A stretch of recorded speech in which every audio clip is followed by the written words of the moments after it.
اعوذ باللہ من الشیطان الرجیم بسم اللہ الرحمن الرحیم ارأیت من اتخذ الہہ ہواہ، یہ مضمون قرآن میں پھر آگے بھی آئے گا، لیکن اب نوٹ کر لیجئے اس کو۔ شرک کی یہ ایک اہم قسم ہے۔ بڑے بڑے موحدین جو ہیں وہ اپنی جگہ سمجھتے ہیں، بڑے جغادری موحد اپنے آپ کو، وہ بھی ذرا غور کریں کہ شرک ایک یہ بھی ہے۔ شرک صرف قبر پرستی نہیں ہے، صرف یا رسول اللہ کہنا یا علی کہنا وہ بھی شرک ہے، لیکن صرف یہی شرک نہیں ہے، شرک یہ بھی ہے۔ ارأیت من اتخذ الہہ ہواہ، کیا تم نے دیکھا اس شخص کو جس نے اپنی خواہش نفس کو اپنا خدا بنا لیا ہے؟ نفس کہتا ہے مجھے یہ چاہیے، آپ کا دماغ بتا دیتا ہے دیکھو یہ حرام ہے، لیکن آپ نفس کا حکم مانگتے ہیں، اللہ کے حکم کو پیچھے ڈال دیتے ہیں۔ کون معبود ہوا آپ کا؟ اللہ معبود ہے یا نفس معبود ہے؟ نفس چاہیے مجھے تو دولت چاہیے، میں نہیں جانتا حلال سے حرام سے، کیا یہ حلال حرام لگا رکھی ہے، یہ مولویوں کے ڈھکوسلے۔ ٹھیک ہے ہوگا کوئی سود وغیرہ کوئی کبھی ہوتا ہوگا، آج تو چل ہی نہیں سکتا کاروبار سود کے بغیر۔ نفس کہتا ہے مجھے تو کرنا ہے، آپ نے اللہ کے حکم کو پیچھے ڈالا، نفس کا حکم مانا۔ کون معبود ہوا آپ کا؟ معبود تو وہی ہے جو مطاع ہو۔ آپ نے دیکھا کہ انہوں نے کہا تھا فرعون نے، جو ہماری قوم جو جس کی قوم ہماری عابدین ہے، عابدون ہے، جو ہماری اطاعت کرتی ہے، غلام ہے۔ عبد وہ ہوتا ہے جو آقا کا حکم مانتا ہے، غلامی کرتا ہے، حکم مانتا ہے، فرما برداری کرتا ہے۔ تو تم نے نفس کی فرما برداری کی تو تمہارا نفس جو ہے وہ تمہارا معبود ہے۔ چاہے تم چلے کاٹتے رہو، لا الہ الا اللہ کے جو ہے وظیفے کرتے رہو لمبی لمبی، لیکن اگر نفس پرستی کر رہے ہو، اگر نفس کی خواہشات پر عمل کرتے ہو اور اس میں حرام کو بھی تم اختیار کر لیتے ہو جس کو اللہ نے حرام کیا ہے، تو نفس تمہارا معبود ہے۔ کہہ رہے ہیں لا الہ الا اللہ، لا الہ الا اللہ، اور ہے ان کا معبود وہ خود ان کا نفس ہے۔ ارأیت من اتخذ الہہ ہواہ، کیا دیکھا تم نے اس شخص کو جس نے اپنے خواہش نفس کو اپنا الہ بنا لیا ہے، معبود بنا لیا ہے۔ افانت تکون علیہ وکیلا، تو کیا ہے نبی آپ ایسے شخص کی ذمہ داری لیں گے؟ ام تحسب ان اکثرہم یسمعون او یعقلون، کیا آپ کا خیال ہے نبی کہ یہ جو اکثریت آپ کے پاس آ کر کبھی جمگھٹا کر کے جمع ہو جاتی ہے، تو کیا ان کی اکثریت سنتی ہے یا عقل سے کام لیتی ہے؟ یہ سنتے سناتے نہیں ہیں، یہ صرف اپنے عوام کو دھوکہ دینے کے لیے آتے ہیں کہ ہم تو گئے تھے جی سننے کے لیے، ہمیں کوئی بات ملی نہیں۔ آخر کو بات ہوتی تو مانتے نا، بات کوئی تھی نہیں۔ اتحسب ان اکثرہم یسمعون او یعقلون ان ھم الا کالانعام، نہیں ہے یہ مگر صرف چوپایوں کے مانند، بل ھم اضل سبیلا، بلکہ ان سے بھی گئے گزرے ہیں۔ چوپایوں کو تو اللہ نے وہ چیزیں دی نہیں تھی جو ان کو دی ہیں، وہ عقل دی نہیں تھی جو ان کو دی ہے، لیکن یہ کہ یہ ان سے بھی گئے گزرے ہیں۔ الم تر الی ربک کیف مد الظل، کیا تم نے دیکھا نہیں اپنے رب کی طرف کہ کیسے اس نے تاریکی کو پھیلا دیا؟ جب رات ہوتی ہے تو گویا کہ پورے اس پہ زمین کے اوپر تاریکی کی چادر جو ہے اوڑھ دی، جیسے کالی چادر ڈال دی گئی ہو۔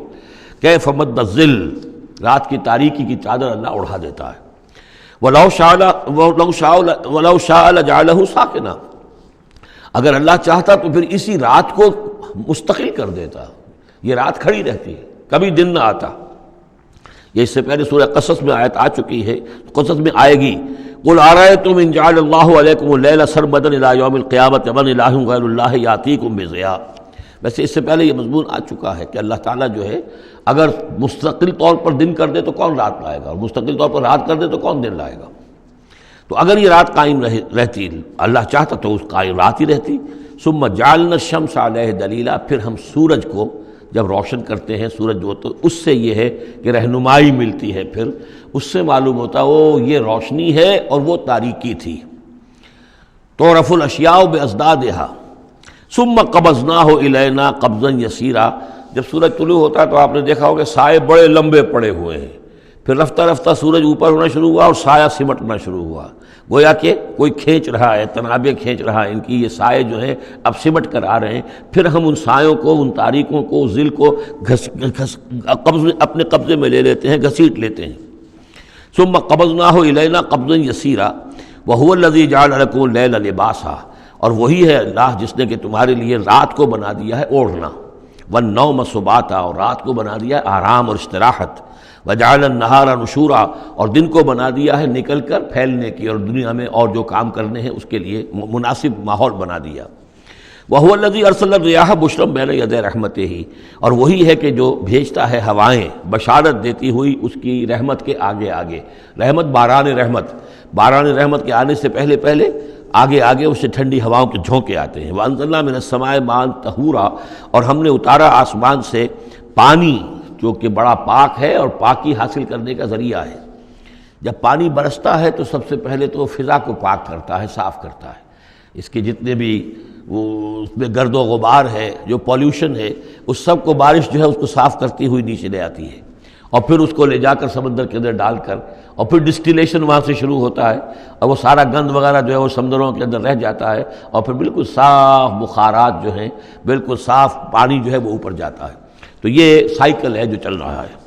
اور یہ پانی ہی پھر اللہ تعالیٰ نے دنیا میں طہارت کے لیے ذریعہ بنا دیا ہے، صفائی کے لیے، پاکی کے لیے. ماء طہورا لنحیی بہ بلدۃ میتا، تاکہ ہم زندہ کریں اس کے ذریعے سے ایک مردہ آبادی کو، مردہ علاقے کو، مردہ زمین کو.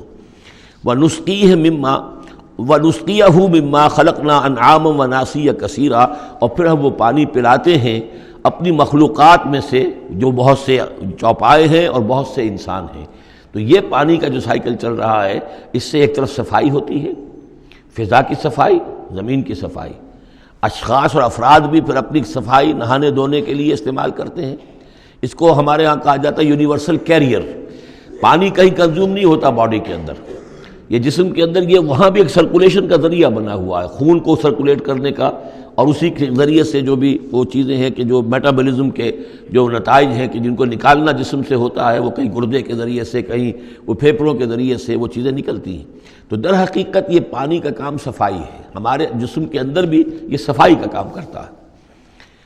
وَلَقَدْ صَرَّفْنَا بَيْنَهُمْ لِيَذَّكَّرُوا، اور اس کو ہم نے گردش میں رکھا ہوا ہے لوگوں کے مابین. یہ پانی گردش، یہ جو میں نے عرض کیا تھا اس سے پہلے بھی، واٹر سائیکل جو ہے کہ یہ پہاڑوں کے اوپر جا کر جو ہے یہ اوور ہیڈ ٹینکس بن جاتے ہیں، یہ گلیشیئرس ہیں بڑے بڑے، کروڑ ارب ٹن جو ہے اس وہاں پر وہ برف پڑی ہوئی ہے، وہ پانی ہے. اب یہ کہ اگر آپ کو سٹور کہیں کرنا پڑتا ہے اتنا پانی، تو کس طرح کے سٹور بناتے اور کیسے ٹینک بناتے، لیکن وہ پانی وہاں پہ رکھا ہوا ہے. اوور ہیڈ ٹینکس ہیں، کتنی اونچائی پر ہیں. اب کوہ ہمالیہ کے اوپر جو ہے تو گویا کہ ہماری اس سطح سے 6 میل اوپر ہے وہ، اب وہاں پر وہ پانی ہے پڑا ہوا ہے. اب وہ اپنی اسی کشش ثقل جو ہے زمین کی، اس کے تحت وہ پھر پانی پگھل رہا ہے، نیچے آ رہا ہے، آتا ہوا وہ سمندر میں پہنچ جاتا ہے، پھر وہاں سے اس کی وہ ویپرز بن کر اوپر جاتے ہیں. صرفنا بینہم، ہم نے اسے گردش میں رکھا ہوا ہے لوگوں کے مابین. لیذکروا، تاکہ وہ اس سے نصیحت اخذ کریں. فابا اکثر الناس الا کفورا، لیکن اکثر لوگ انکاری ہیں، وہ تو سوائے کفران نعمت کے کوئی اور روش اختیار کرنے کو تیار ہی نہیں ہے. وَلَوْ شِئْنَا لَبَعَثْنَا فِي كُلِّ قَرْيَةٍ نَذِيرًا، اگر ہم چاہتے تو ہر بستی میں ایک نذیر بھیج دیتے، لیکن ہمارا قاعدہ یہ ہے کہ ہم بستیوں کے مرکزی مقام پر، یہ آ جائے گا اگلی صورت کے اندر جا کر، کہ یہ ایک مرکزی مقام میں ہم رسول بھیجتے رہے، یہ نہیں کہ ہر بستی میں بھیج دیں. وَلِكُلِّ قَوْمٍ هَادٍ، ہر قوم کے لیے تو ہے، لیکن یہ کہ ہر بستی میں ہو اب یہ نہیں ہے. اللہ تعالیٰ کا طریقہ یہ ہے کہ جو بھی علاقہ ہے جو اس کا ثقافتی، علمی، تہذیبی، سیاسی مرکز ہے، اس میں رسول کو بھیج دیا، کیونکہ باقی لوگ در حقیقت انہی کے متبعین ہوتے ہیں، انہی کے فالوورز ہوتے ہیں، انہی کی پیروی کرنے والے ہوتے ہیں. فَلَا تُطِعِ الْكَافِرِينَ وَجَاهِدْهُمْ بِهِ جِهَادًا كَبِيرًا، تو اے نبی آپ ان کافرین کی بات، کافروں کی بات مت مانیے. دیکھیے اطاعت دو معنی میں ہے. اطاعت ایک تو یہ کہ کسی نے حکم دیا اور آپ نے اس کی بات مان لی، یہ بھی اطاعت ہے کسی نے مخلصانہ انداز میں آ کے مشورہ دیا، دیکھو محمد اتنی سختی نہ کرو، یہ تم اپنی قوم کے ساتھ لڑائی مول لے رہے ہو، کیا فائدہ ہوگا، قوم ڈیوائیڈڈ ہو جائے گی.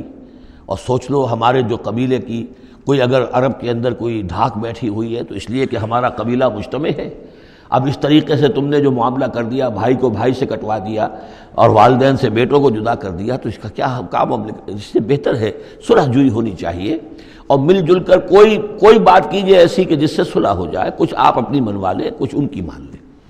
اس قسم کا باقاعدہ کردار جو ولید بن مغیرہ کا کردار یہی تھا، اور وہ یہی چاہتا تھا کہ کسی طریقے سے یہ تصادم ختم ہو اور کسی ٹرمز کے اوپر کو مصالحت ہو جائے. تو بار بار جو کہا جاتا ہے فَلَا تُطِعِ الْكَافِرِينَ، تو کیا مانی حضور کون سے کافر کی اطاعت کرنے کے لیے آمادہ تھے؟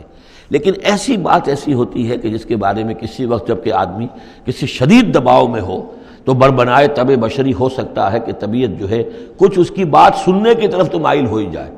جیسا کہ ہم سورہ بنی اسرائیل میں پڑھ چکے ہیں. وَإِن كَادُوا لَيَفْتِنُونَكَ عَنِ الَّذِي أَوْحَيْنَا إِلَيْكَ لِتَفْتَرِيَ عَلَيْنَا غَيْرَهُ وَإِذًا لَاتَّخَذُوكَ خَلِيلًا. یہ لوگ تو تلے ہوئے ہیں کہ آپ کو بچلا دیں اس چیز سے کہ جو ہم نے آپ پر وحی کی ہے، کہ آپ کچھ اور گھڑ کر ہماری طرف منسوب کر دیں، پھر یہ آپ کو دوست بنا لیں گے. جھگڑا ختم، لڑائی ختم ہو جائے گی. لڑائی تو ان کو ہماری آیات سے ہے، ہمارے قرآن سے ہے، ذاتی آپ کے ساتھ تو کوئی جھگڑا نہیں ہے. لیکن یہ کہ فرمایا وَلَوْلَا أَن ثَبَّتْنَاكَ لَقَدْ كِدتَّ تَرْكَنُ إِلَيْهِمْ شَيْئًا قَلِيلًا. اور اگر ہم نے ہی آپ کو جمائے نہ رکھا ہوتا تو اے محمد صلی اللہ علیہ وسلم عین ممکن تھا کہ آپ کچھ نہ کچھ ان کی طرف جھک ہی جاتے. تو یہ جو دباؤ تھا شدید، اس کا اندازہ کیجئے. اس سے تو فرمایا جا رہا فَلَا تُطِعِ الْكَافِرِينَ. آپ ان کی باتیں بھی بس سنیں. اس قسم کی کسی بات کے لیے آپ جس کو کہتے ہیں ٹو لینڈ این ایئر، کہ آپ اپنا کان اس کو دیں کہ وہ آپ کے کان میں آ کر یہ بات کر دیں، یہ بھی نہ کریں. آپ اس کی بھی آپ اس کا موقع نہ دیں. وَجَاهِدْهُمْ بِهِ جِهَادًا كَبِيرًا. اور آپ ان کے ساتھ اس قرآن کے ساتھ جہاد کیجئے. یہ قرآن تلوار ہے، اس کے ساتھ جہاد کیجئے اور بڑا جہاد کیجئے. یعنی مکے میں جو جہاد ہو رہا تھا 12 برس تک جو ہوا ہے، وہ تلوار والا جہاد نہیں تھا، وہ قتال نہیں تھا، وہ جہاد بالقرآن تھا. یہ بہت اہم موضوع ہے جس پہ میری تقریر موجود ہے، کتابچہ موجود ہے، بلکہ 2 ہے، جہاد بالقرآن اور پھر جہاد بالقرآن کے 5 محاذ. آج بھی ہمارے ہاں جو بھی قومی مسائل ہیں، ملکی مسائل ہیں، ہمارے اس وقت اجتماعی مسائل ہیں، واقعہ یہ ہے کہ ان کے لیے 5 محاذ ہیں جن پر کہ قرآن مجید کی شمشیر ہاتھ میں لے کر جہاد کرنے کی ضرورت ہے. اب اس وقت ظاہر بات ہے کہ اس کا موقع نہیں ہے، لیکن یہ کہ اس اعتبار سے کہ ایک انقلابی جد و جہد اللہ کے دین کو قائم کرنے کی جد و جہد میں دعوت قرآن کے ذریعے سے، تربیت قرآن کے ذریعے سے، تزکیہ قرآن کے ذریعے سے، یہ ساری چیزیں ہم پڑھتے چلے آ رہے ہیں. تبشیر قرآن کے ذریعے، انذار قرآن کے ذریعے، تذکیر قرآن کے ذریعے، اور جو سینوں کے اندر کے جو روگ ہیں ان کا علاج قرآن سے، شفاء لما فی الصدور، نصیحت قرآن سے، یہ سارا قرآن سے. تو اس حوالے سے جاہدہم بہ جہادا کبیرا. صدق اللہ العظیم.